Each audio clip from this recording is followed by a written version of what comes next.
Urung siji loro telu. Lima. Urung.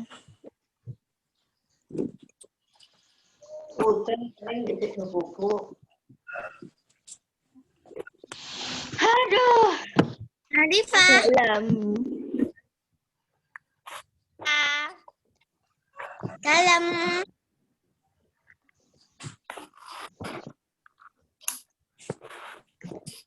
Siapa semua? Selamat pagi. Sampun. Selamat pagi. Kita mulai. Assalamualaikum warahmatullahi wabarakatuh.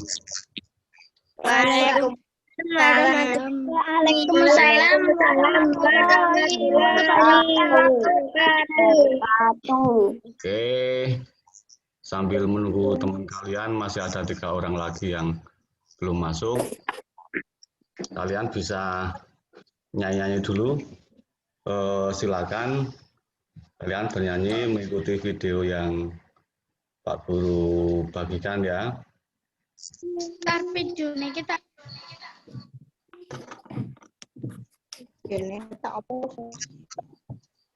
Silakan sambil nyanyi-nyanyi. Kita menunggu teman-teman.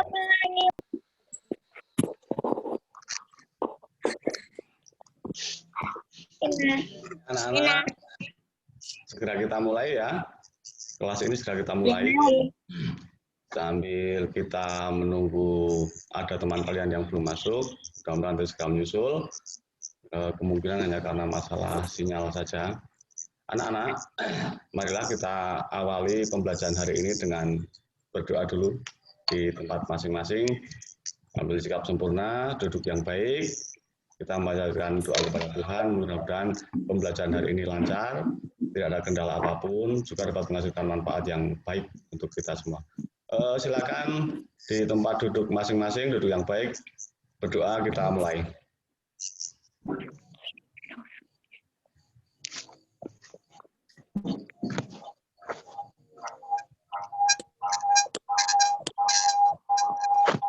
Cukup?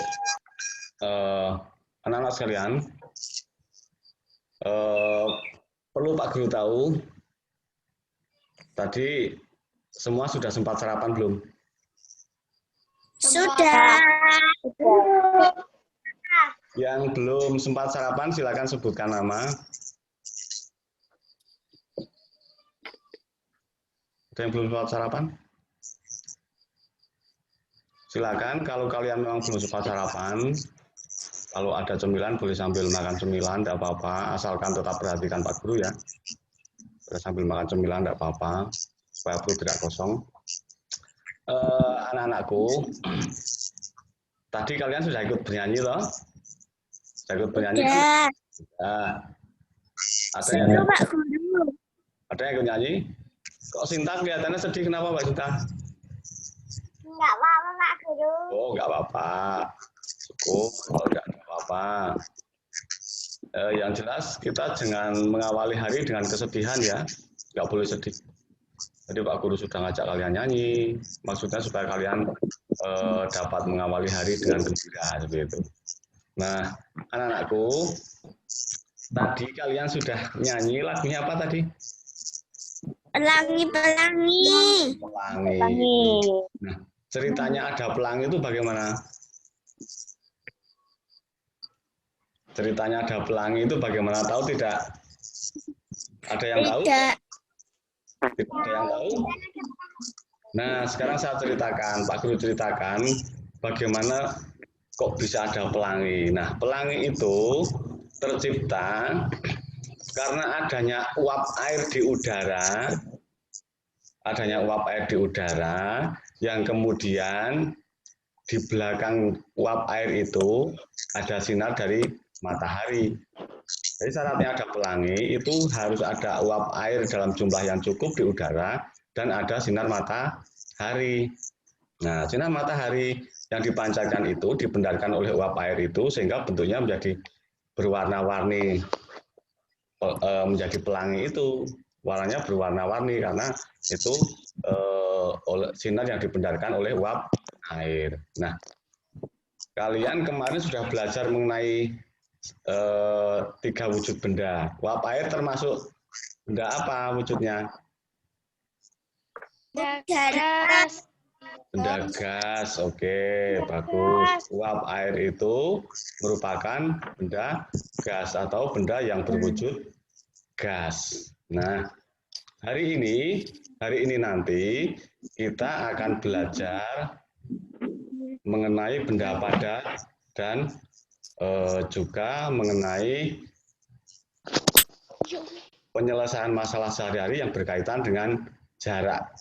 Jadi, setelah pembelajaran ini, setelah kalian mengikuti video konferensi ini dan kalian lanjutkan dengan mengerjakan tugas-tugas kalian di Google Classroom, nanti diharapkan setelah selesai kalian dapat menjelaskan sifat benda padat.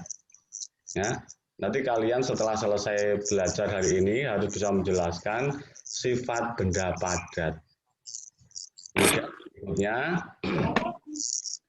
kalian setelah selesai pembelajaran hari ini juga harus bisa menyelesaikan masalah sehari-hari yang berkaitan dengan penghitungan jarak menggunakan satuan meter dan kilometer. Jadi ada 2 ya, ada 2 itu.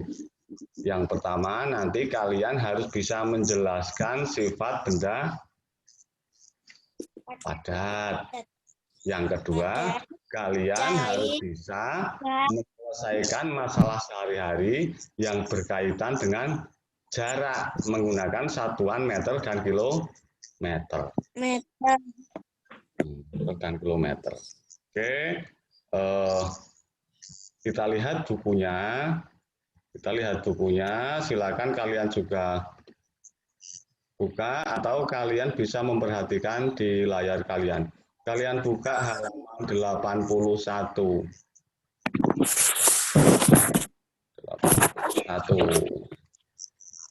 Ini pembelajaran yang ketiga pada subtema 2, tema 3.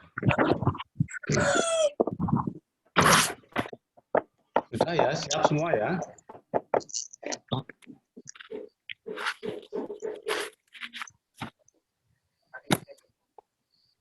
Gimana? Sudah siap? Gimana? Sudah. Oke. Kalau sudah siap, Pak Guru bacakan, kalian menyimak atau kalian bisa juga ikut membaca. Benda padat. Salah satu wujud benda antara lain padat. Nah, banyak contoh benda padat di sekitarmu. Apa saja? Batu, pensil, dan kursi.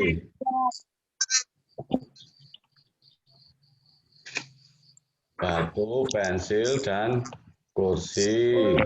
Sebentar. Malah hilang oleh Pak Guru. Ya. Mengapa benda-benda tersebut digolongkan sebagai benda padat? Nah, yuk cari tahu sifat benda padat tersebut. Lakukan pengamatan sebagai berikut. Nah, coba sekarang pengamatannya seperti apa? Kita lihat di tugas di classroom. Kita lihat tugas di classroom kalian. Bentar ya. ya. Oke. Kita lihat tugas di classroom untuk mengetahui sifat benda padat.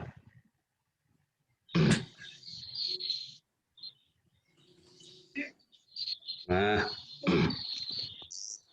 silakan kalian pelajari lagi buku paket tema 3 halaman 81 tentang benda padat. Kalian juga bisa menyimak video di bawah ini untuk menambah pemahaman kalian.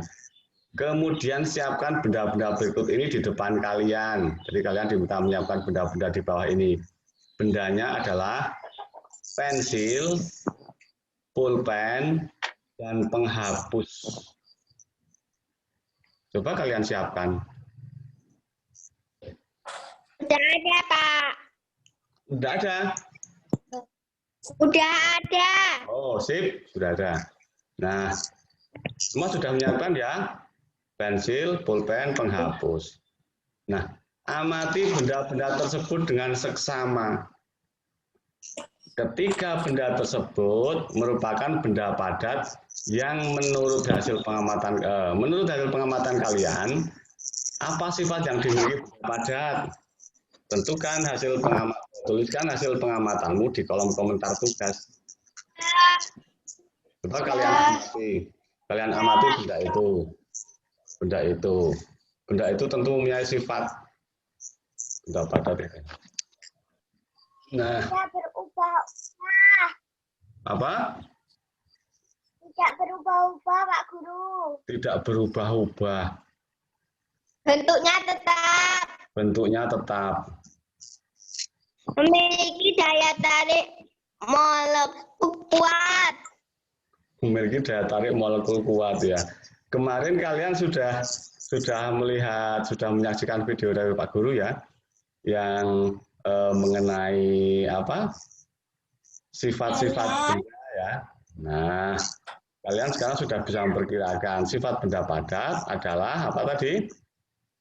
Salah satunya adalah bentuknya tidak berubah meskipun dipindah-pindah wadahnya. Meskipun wadahnya diganti, sifat benda padat bentuknya tidak akan berubah.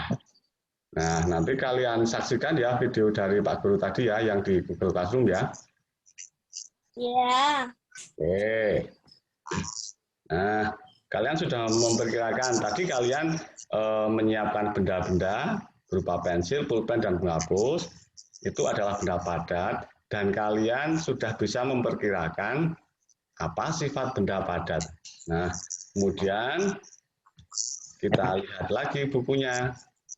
Ada tugas apa lagi di buku?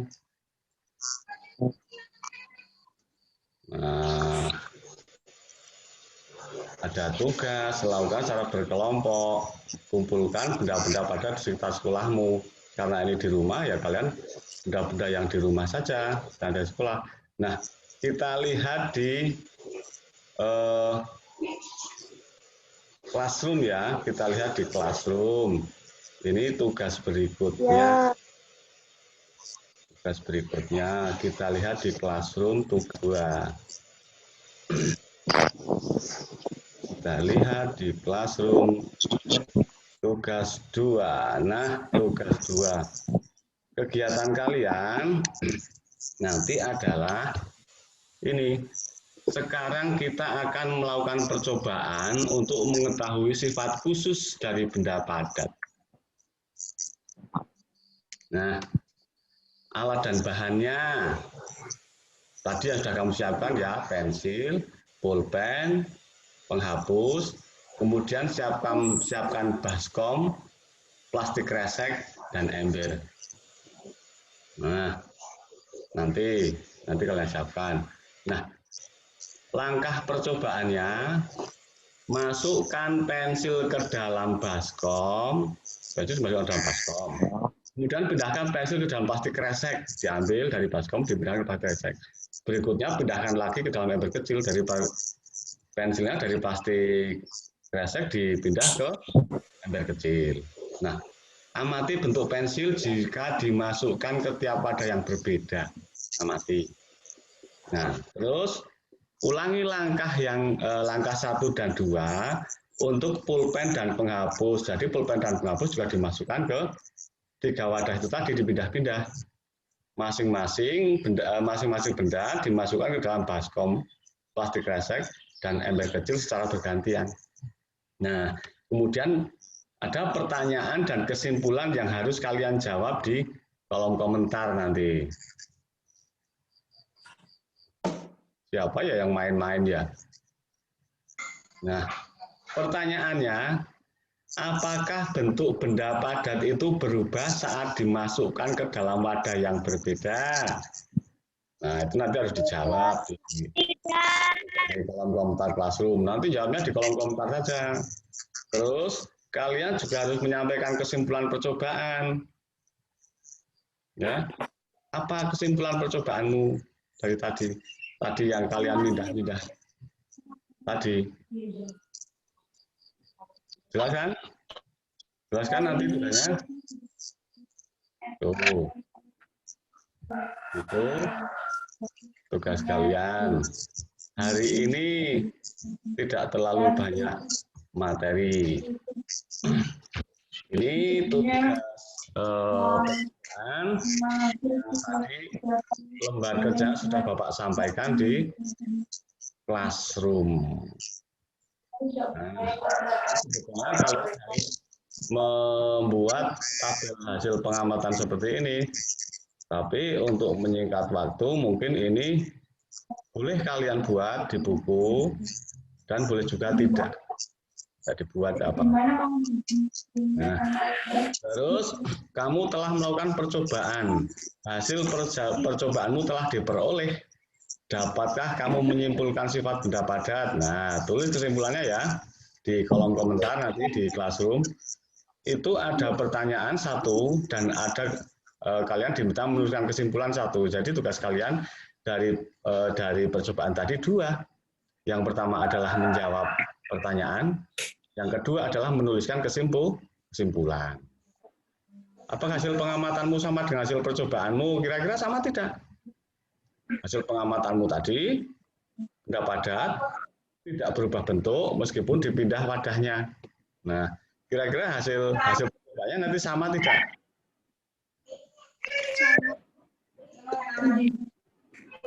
Kira-kira sama. Makanya nanti dicoba ya, percobaannya dilakukan ya. Oke. Materi yang pertama ada dua tugas itu. Silakan dikerjakan. Nah, kemudian berikutnya sebutkan benda yang digunakan untuk mengukur jarak di rumahmu ke sekolah. Benda yang digunakan untuk mengukur jarak dari rumah ke sekolah biasanya apa? Jauh tidak? Jauh. Oh, kalau kita pakai garisan, pusing tidak? Pusing kalau pakai garisan. Makanya ada alat khusus yang bisa digunakan. Apa saja?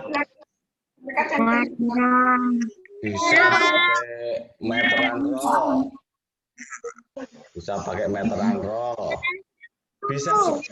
Bisa juga yang lazim digunakan untuk mengukur jarak yang ditempuh seperti itu adalah menggunakan speedometer pada kendaraan. Soalnya orang pakai itu lebih praktis. Jadi kalau kalian mau berangkat ke sekolah dari rumah speedometer orang tua kalian diperhatikan angkanya berapa. Nah, kemudian setelah sampai di sekolah diamati lagi angkanya menjadi berapa.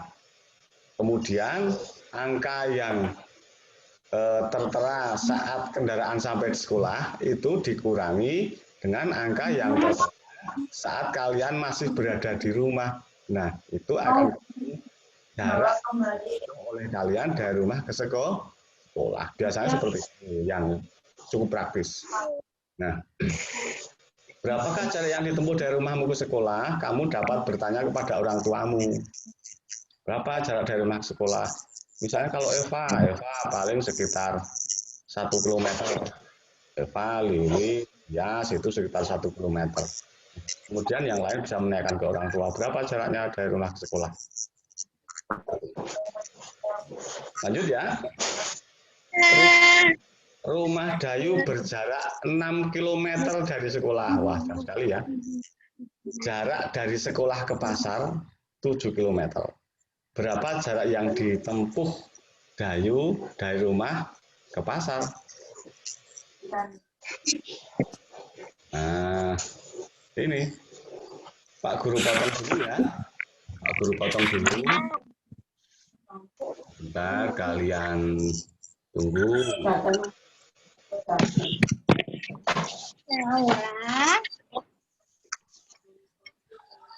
Pak Guru potong dulu. Nanti Pak Guru jelaskan. Oke.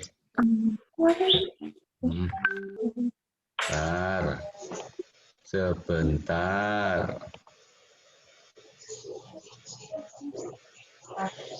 Oke. Oke.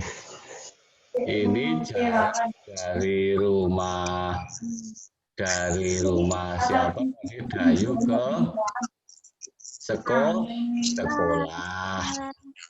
Jarak ini 6 kilometer. Nah, kemudian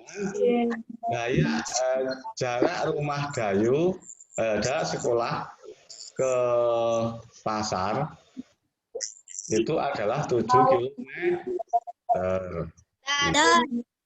Nah, terus kalian diminta menghitung kalau langsung dari rumah Dayu ke pasar berapa jaraknya? 7 kilometer. 7 kilometer. 13 kilometer.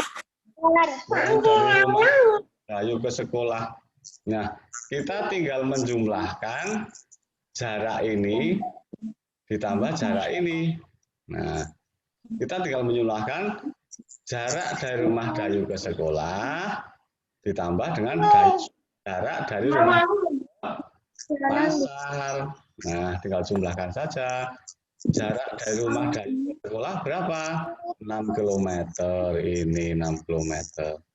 Terus jarak dari rumah Dayu jarak dari sekolah Dayu ke pasar adalah 7 km. Kita tuliskan di sini. Nah, kita jumlahkan 6 km ditambah 7 km, maka jumlahnya adalah 13 km. Gitu. Nah, sampai ini ada yang mau ditanyakan tidak? Tidak. Nah, sudah jelas ya? Sudah jelas. Oke. Nah, kita lihat lagi bukunya. Nah, sekarang ada masalah. Masalahnya apa? Ini kalian diminta menyelesaikan. Udin dan Beni akan berlomba lari. Udin karo Beni, Udin dan Sak Beni itu akan lomba lari. Dari yang akan ditempuh 350 meter. Lomba pun segera dimulai. Saat Udin telah sampai garis akhir, Beni baru menempuh 200 meter.